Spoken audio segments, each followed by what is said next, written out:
listening to the Rugby Coaches Corner podcast with your host, Andy Plymer. Bringing you up-to-date coaching concepts from the world of rugby.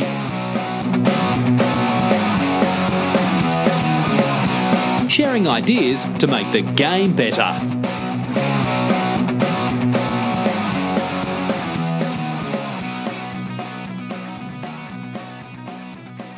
This episode of the Rugby Coaches Corner podcast is proudly brought to you by Rugby Analytics.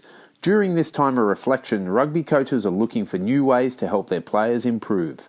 Rucky's non-biased approach to game analytics gives coaches and players the ability to identify strengths and weaknesses in their game, highlighting specifically what skills need improving to become successful. Rucky has redesigned the entire performance analysis landscape in order to answer that key question: is my team getting any better?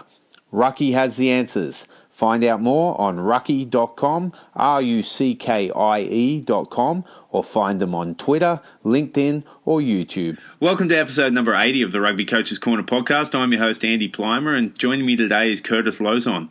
Curtis is the technical director at Rugby New Brunswick here in Canada and moved from Ontario, where he took up the role in 2017.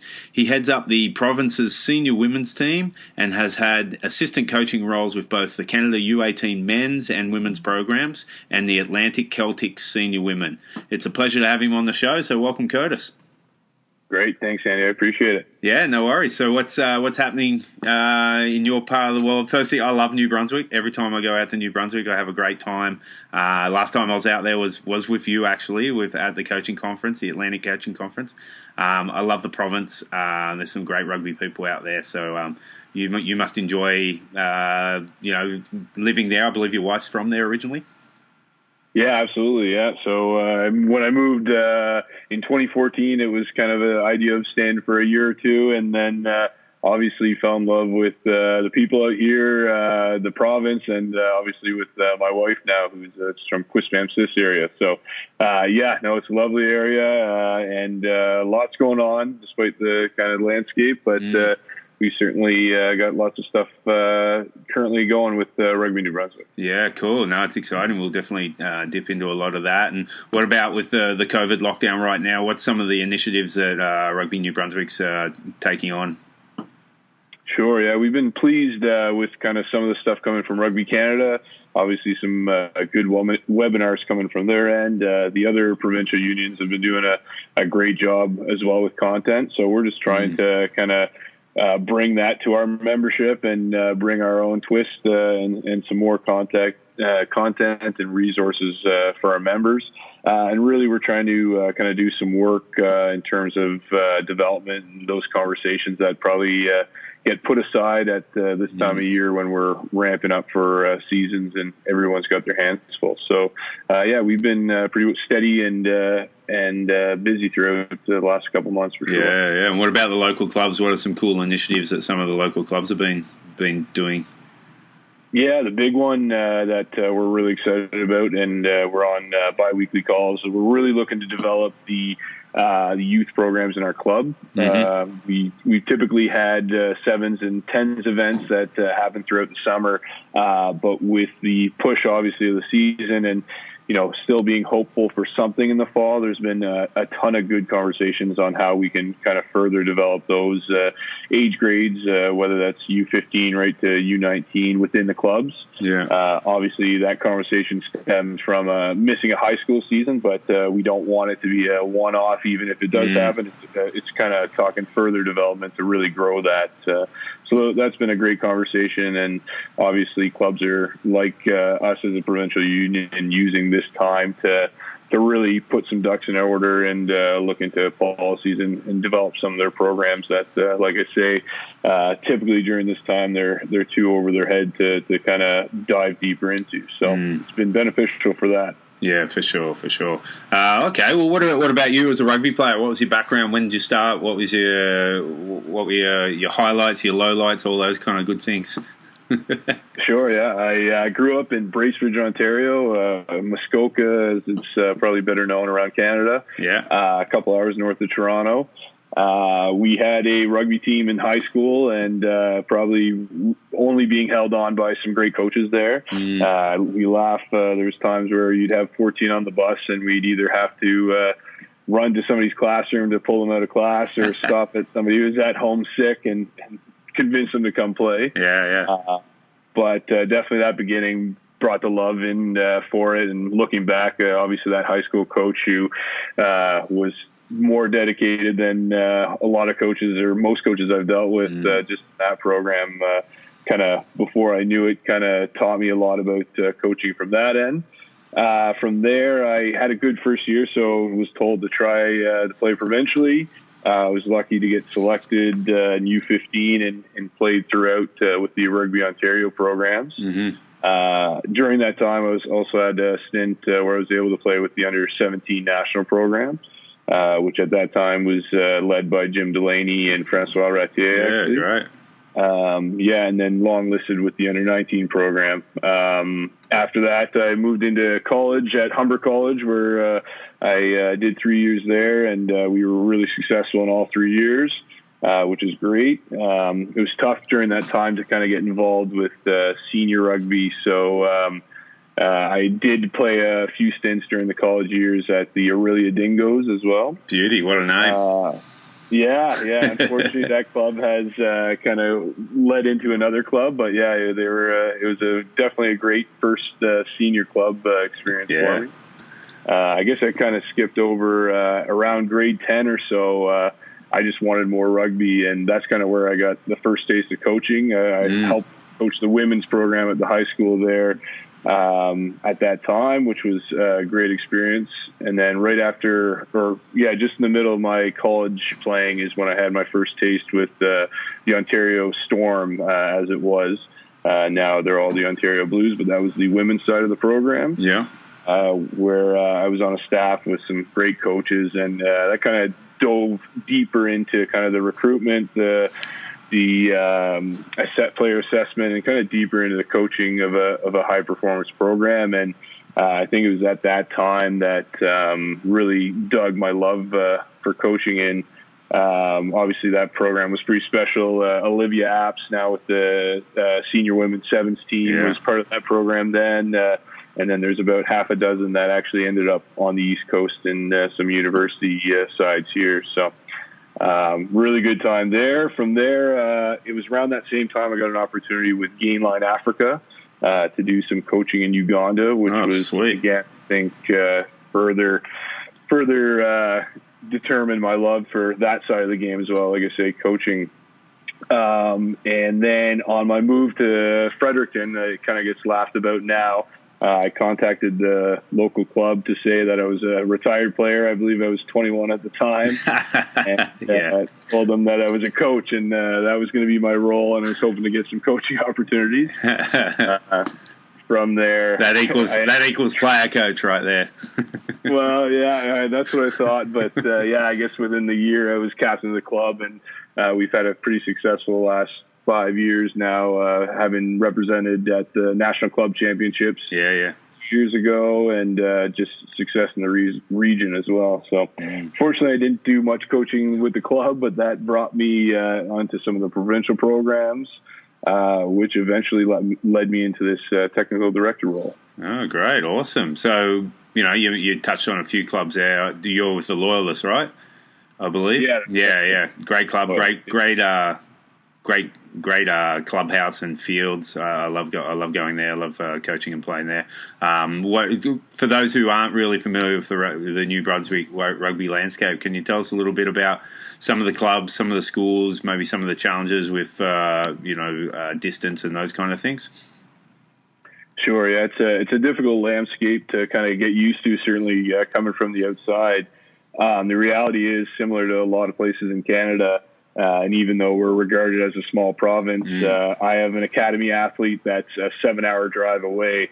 Reality is it's still very sparse. The other kind of different, and I'm not sure there's many other provinces that kind of relate to it, is we don't really have one city hub. And that's difficult in both kind of a grassroots perspective as well as kind of a high performance thought as well, where Nova Scotia has Halifax is pretty, maybe there is more debate in Quebec. I'm sure you can comment on that, but Montreal would be probably widely regarded as the hub there, or the main city. I see you reacting. But I'll let you do all the comments on that. Fair enough, yeah. New Brunswick really has the three with Fredericton, St. John, and Moncton. So we've done a few different things there to try to accommodate that, but in reality, it is a bit of a challenge. And yeah, obviously, I think the landscape in general, with what it is, there's been some brilliant work done. Both a couple of years ago, we had Aboriginal Sport and Rec New Brunswick heavily involved in rugby and caused a lot of development there. That's and right. then obviously we're doing a ton of work in the French area, which tends to be the northern part of the province. So definitely has its challenges, but we're keen on where it is currently developed and kind of developing those areas more, and then starting to reach further out. Yeah, well, that's great, and it's definitely starting to show just on a national age grade level. Just over the past few years, New Brunswick is in that U16, U18 category has really started to improve their performances massively. I've kind of been watching that landscape for about 10 years, and it's really pleasing to see that. Could you briefly summarise some of those, those pleasing results that have happened in the past few years? Sure, yeah, and I think, like you say, it has been kind of a development of several years, but obviously we have some top athletes that we're very lucky to have in order to kind of to set that pathway and show the pathway. So we have Olivia DeMerchant, who's a two-time World Cup player and recently co-captain. Yeah, that's right. And in my mind, and possibly others, arguably one of the best, or if not the best, loose head in the world currently. So we have Olivia, who was actually cut from several provincial programs and then eventually made her way in and worked really hard. Then we've got Cole Keith, who's obviously another national player and Arrows professional player, who we saw, like you said, he joined at first year U16 and then played 4 years of Spruce, went on to the Atlantic Rock U19 program, onto the senior, and he's really a great example of the pathway that we've kind of try to map out for these athletes. And obviously we have a ton of athletes previously who kind of paved the way. But I think with those athletes as an example, and kind of our administration trying to work towards making sure these aren't anomalies, that we're really developing these top level athletes. I think we're seeing that to be a more consistent thing throughout our age grades for sure. Yeah, and we'll definitely touch on that from the administrative side of things for sure, because you did mention this, you guys have been working really hard about that. What about in terms of what would you put down for the reasons of success for some of your not just the individual athletes, but also those age grade teams that are probably performing a couple of places above where they had been previously? What are some of the reasons around that regarding things like coaching, player identification, skill development, and those kind of good things? Yeah, I think you've touched on several good ones there. I think one major thing we've looked at in recent years is coach development throughout the province. As you said, you were part of our one of our sessions last year where I think it was very beneficial. We have a ton of great dedicated coaches. I think we were probably a little behind in some of our coaching principles. And it's great to see that these coaches are really clinging on, and especially in these times where more of this PD is being available and kind of easily accessible. We see our coaches kind of hitting up all those type of avenues. So that was certainly one major one for us, was alongside with the NCCP development and kind of getting people to their next level. We wanted to really push a lot of professional development and make sure those type of things were available for coaches that wanted it. Beyond that, you talked a bit about player identification, and I think that's certainly one area that, again, we put a significant amount of focus where we want I think my involvement with some of the national programs has kind of helped us in it, to be able to really put forward the athletes that we know will be successful at that level, versus, trying to get as many athletes exposed to that level as possible. We're really trying to target these athletes and then also put in that work in the off season and throughout to prepare them for these national or regional camps. So that's probably the last thing I'd say there is we've developed an academy system with a few different tiers that have some athletes. We've been directed by Rugby Canada for that top level to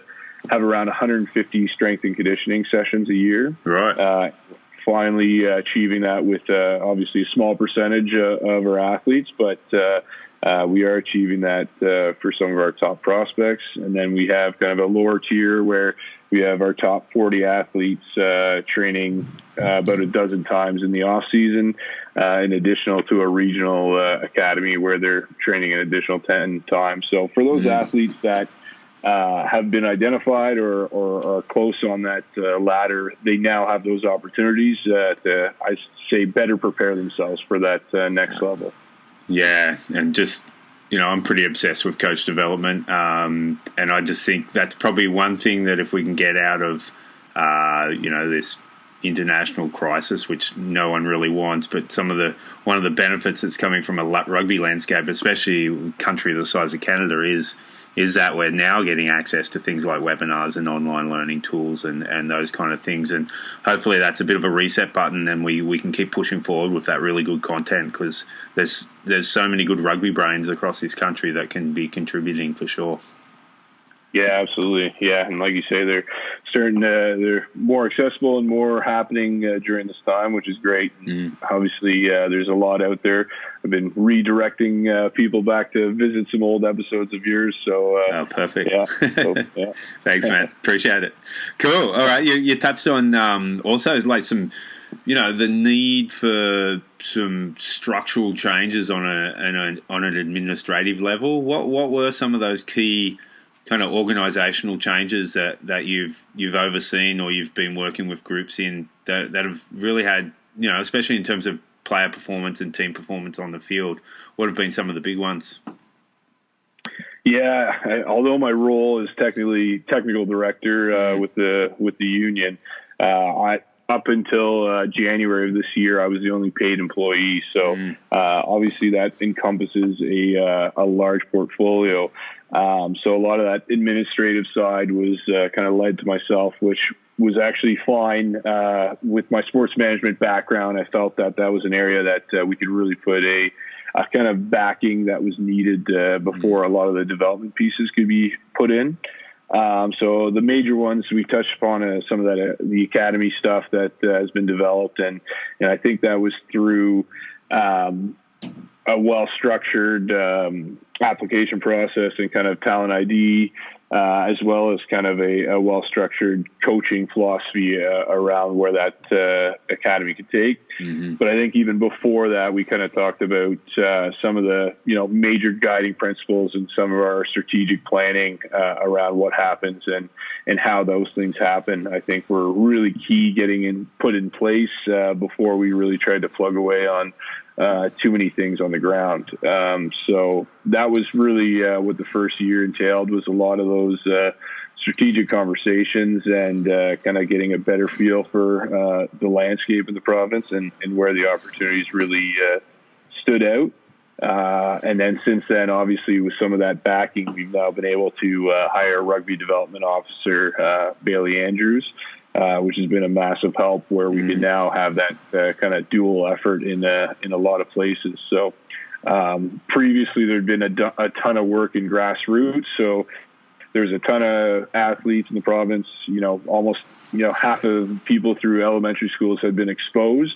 The issue was they didn't have anywhere to go and what the next step was. So really mapping that out and mapping out where our efforts were best suited for an athlete that could eventually get a ball close to their initial contact, really important for us. So between those things and obviously some general things that as a technical person you don't don't necessarily love to do, but brushing up policies and some of the bylaws and constitutions were really key to kind of just the professionalism of the organization. And that's definitely a trend we're seeing with sporting organizations is, having a backing in the professionalization of it, even as a non-for-profit or a more of a grassroots focused, just making sure that our programming and our kind of relations with our clubs are all done in a professional manner. Yeah. No, that's great.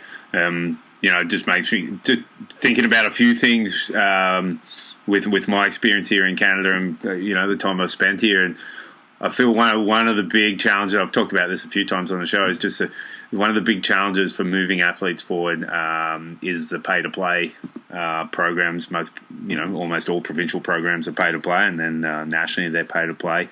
Have you, in New Brunswick, have you guys looked at ways to try and reduce that pressure financially on players and more likely their parents, so that we're not losing out on those athletes who are held back financially? Yeah, it's certainly always the goal, and certainly always part of the conversation. Our treasurer is actually not from a rugby background, and but does see the value in that, and that's one of the things he heavily preaches, and something that we've tried to move towards.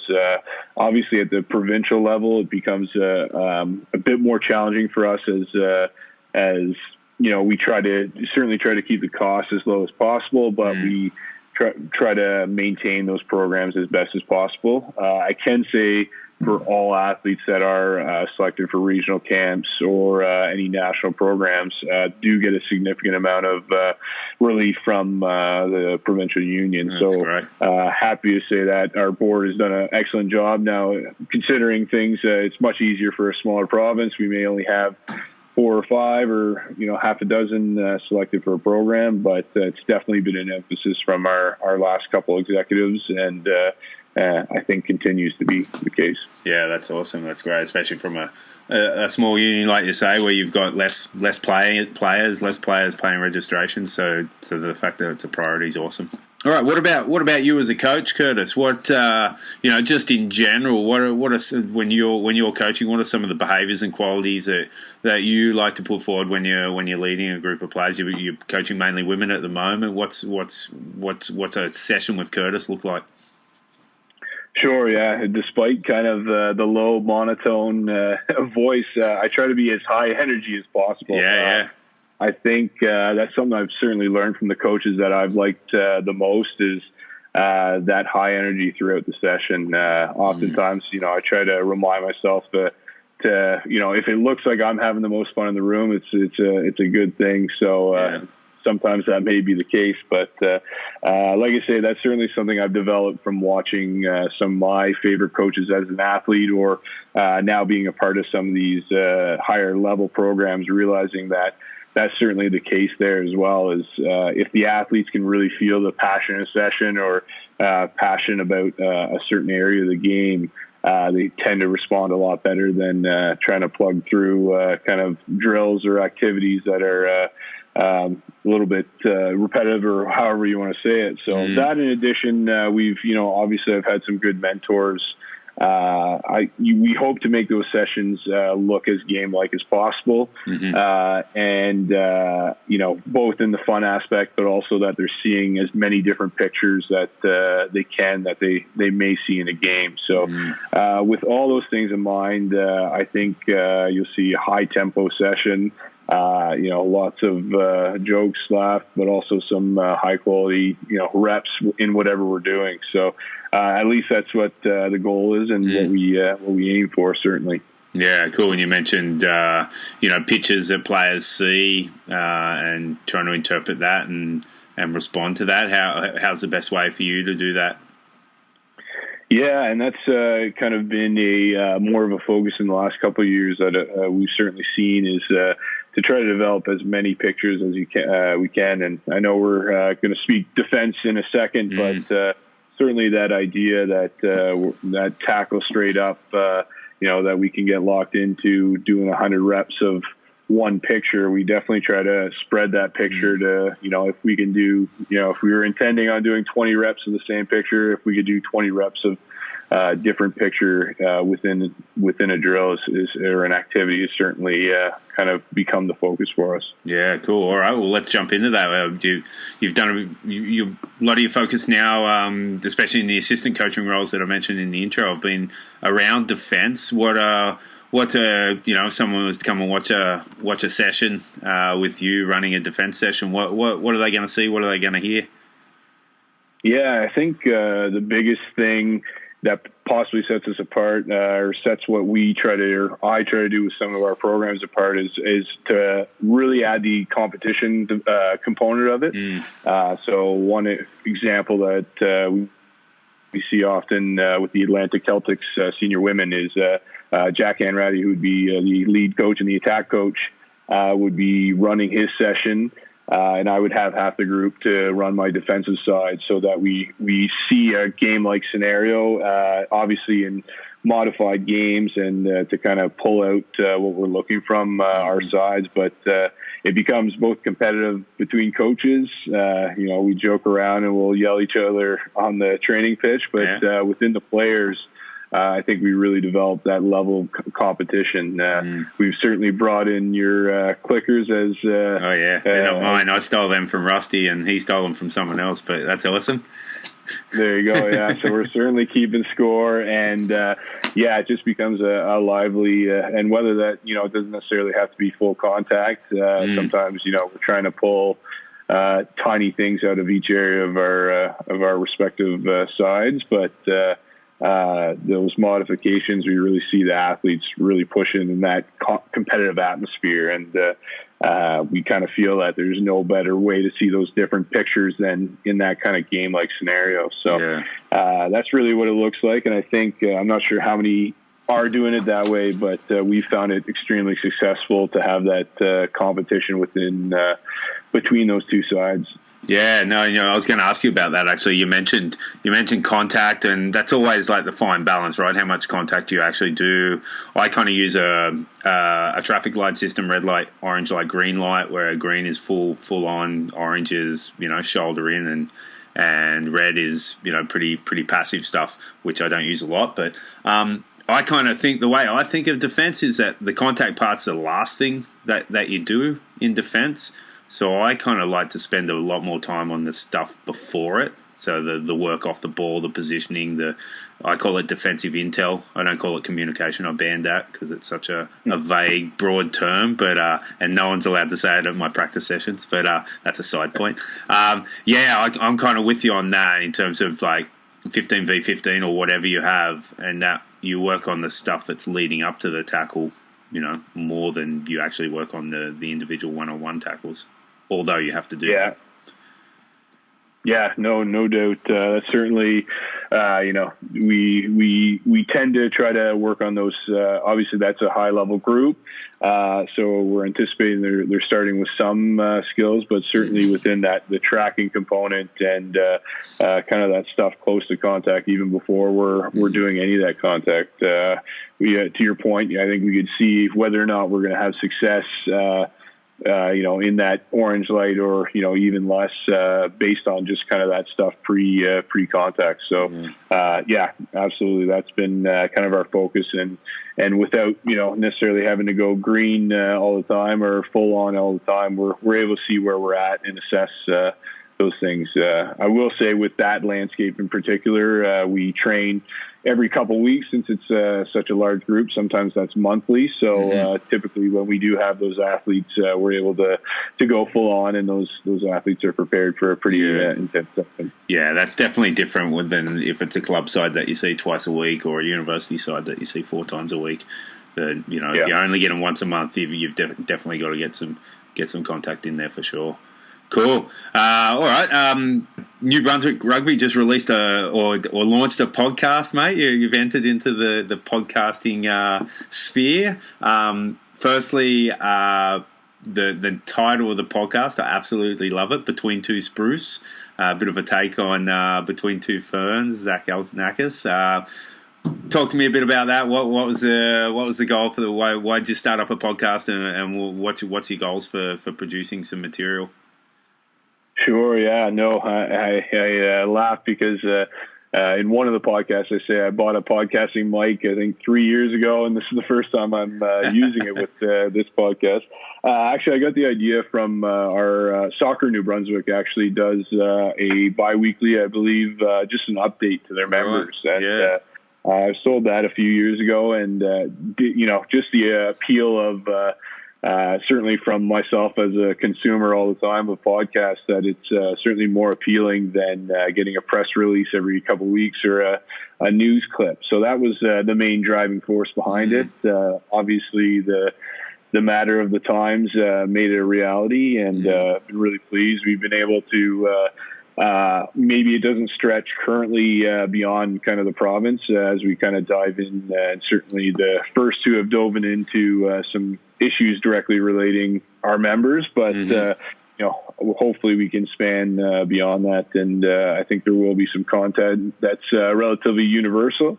But just in terms of an update, I think we'll just from that, I think we may get some growth in our sevens program, because we had our high school representative on to speak kind of opportunities there. So, already we're starting to see things coming in from that. So I've been pleased with it so far, and we're happy to throw it out there, even if we only get a few dozen views. So it's all good. No, it's a great initiative, and I think it's an easy one for unions to do, and I think the way we take in information now compared to say 10 years ago, you're right.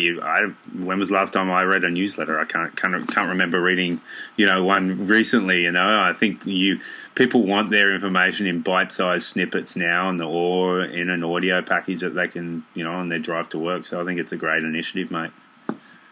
Cheers. Yeah, it's not as easy as you say. You got to give yourself a bit more credit, a little editing, and it took me a good chunk of time to get it up, but so it made me appreciate these even more. Yeah. Well, it usually takes me 4 hours, an hour to set up the interview and the prep, an hour to do it, and then an hour or more to edit it, and then all the website stuff and the Facebook, Twitter stuff afterwards. So it's a bit of a grind, but it's really pleasurable. And if you get to 13, that's the magic number, mate. When you get past 13, you're going to last. There you go. Hey, and we appreciate your work, because I still got a couple to catch up on, but we appreciate it. Cool. Well, they're always there. That's the beauty too. All right, mate. Well, we always end the show with the same final 4 questions. When you were a kid growing up in Muskoka, they do a decent IPA up in Muskoka too. Who was one of the rugby players that you first saw and said, "Wow, I'm pretty into that"? I guess initially it was Brian O'Driscoll was a big name for me, just watching him play.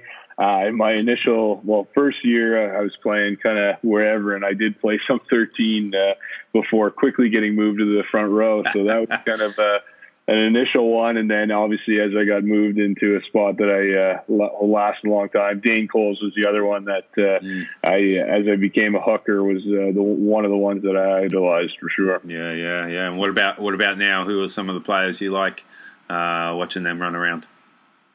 Funny you saying Dane Coles before. The name Cody Taylor is one that he kind of took over that spot, and I laugh because he's kind of the hooker style that I'd love to play, but I also throw out Jamie Georges, as I feel like that's more of what I do play. So 2 names there, but both great hookers that I love to watch. Oh, you'd have either on your team, that's for sure. Yeah. And what about coaches? Who's a high profile coach, international coach that you like what they're doing, and you get a little bit out of what they're saying and doing? Yeah, so for me, Paul Gustard is the main one for me. Obviously, with the defensive focus and kind of an admiration for that side of the game, he's one that I love to hear talk about defense, but also just kind of his work with the Harlequins and kind of the way he speaks of games. He's kind of a no-nonsense, speaks directly, holds players accountable when needed, but speaks really well, and have a ton of respect for that guy. Yeah. No, he does some good stuff, and one I'd definitely love to love to get on the show for sure. And what about locally? Who are some of the local coaches? You've probably got a bunch, and they're all doing great work. But who are some of the grassroots ones in your area that deserve a shout out? Yeah, I had to certainly trim the list. There's a ton of people doing a ton of good work. I spoke briefly about the Aboriginal Sport and Recreation in New Brunswick. Most of those efforts were led by Blake Edwards. Great. He also has done a ton of work with New Brunswick Rugby as well, and continues to do that. But I think notably that those Aboriginal sport and rec efforts were massive in kind of developing some of those areas, and obviously continuing to try to develop those communities. And then obviously our new rugby development officer, Bailey Andrews, has hit the ground running. She's just been named Coach Canada apprentice for the Canada Winter Games. So she'll have a big undertaking in the next year or so, but she's also, like I say, hit the ground running in terms of trying to get as many balls in hands across the province, and I believe she's already run about 30 sessions with over 500 athletes from January to the lockdown. So she's been doing some good work already. Yeah, that's what you need. You need some young, energetic people leading the charge. That's awesome. That's right. Cool. Yeah, exactly. All right, Curtis. Well, it's been awesome having you on the show. Great things happening out in New Brunswick, and I really look forward to tracking the progress once we get back on the field after the lockdown. So, I really want to say thank you for coming on the show, and appreciate it, and all the best. Awesome, Andy. Thank you. Yeah, no worries. Cheers. This episode of the Rugby Coaches Corner podcast is proudly brought to you by Rugby Analytics. During this time of reflection, rugby coaches are looking for new ways to help their players improve. Rucky's non-biased approach to game analytics gives coaches and players the ability to identify strengths and weaknesses in their game, highlighting specifically what skills need improving to become successful. Rucky has redesigned the entire performance analysis landscape in order to answer that key question: is my team getting any better? Rucky has the answers. Find out more on rucky.com, ruckie.com, or find them on Twitter, LinkedIn, or YouTube.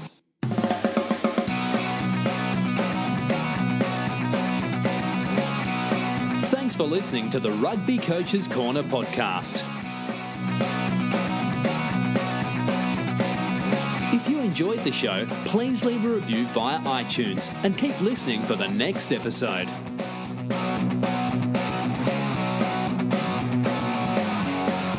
You can also follow us via Twitter at Rugby Coaches CNR or via the website therugbycoachescorner.com. Until next time, keep sharing ideas to make the game better.